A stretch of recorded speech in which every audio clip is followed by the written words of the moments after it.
6:35. We check back in now with Richard Southern over at 680 News for the latest in business. And I found out this morning that you love roller coasters too, which is good.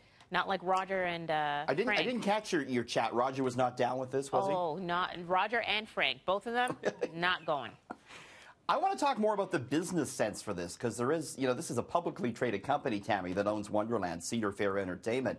Their stock is down 18.5% this year, so they're looking to boost their bottom line. They're looking to take advantage of the lower loonie by building at their Wonderland park, and of course they are building here what's going to be the longest, fastest, tallest so-called dive coaster in the world. This is what it's going to look like if you're on it, a sheer vertical drop right into an underground tunnel.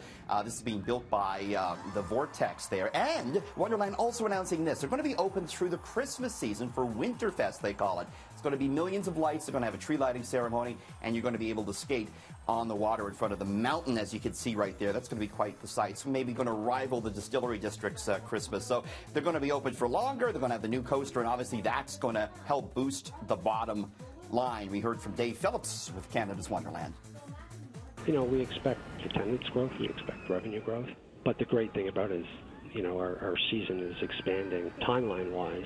What about a hotel? Our CEO, Richard Zimmerman, has announced on, one of the earnings call recently that Wonderland is targeted for a 2020 hotel. So there's plans in the works, or just that the intent is there? No, there certainly has been substantial discussions. A hotel is planned and for 2020.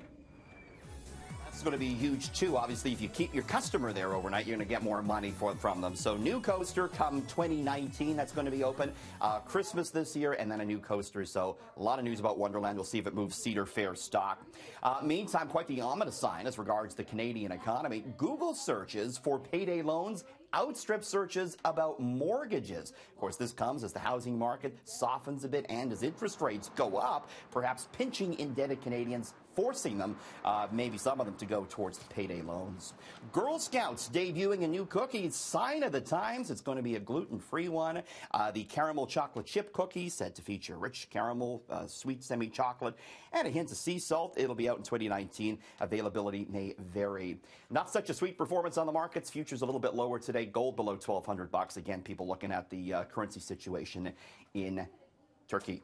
Roger, I won't be able to drag you on the Yukon drop coaster that, by the way, has no floor.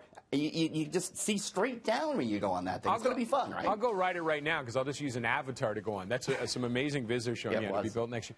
I used to love roller coasters, but I just can't be dragged on them anymore. The new ones, though, these steel ones, they're so smooth, they don't knock your head around like the old ones do. And again, they wouldn't tell me what this cost. $28 million is what they paid for their last new coaster, and they said it's significantly more than that. So it's a big capital expenditure. Figure $50 million. But they got to keep building and adding those things, right? They'll have 17 coasters now, by the way. 17 coasters. That'll tie Wonderland for the second most coasters in the world as far as parks are concerned. All right, Richard, thank you very much, sir. Thanks.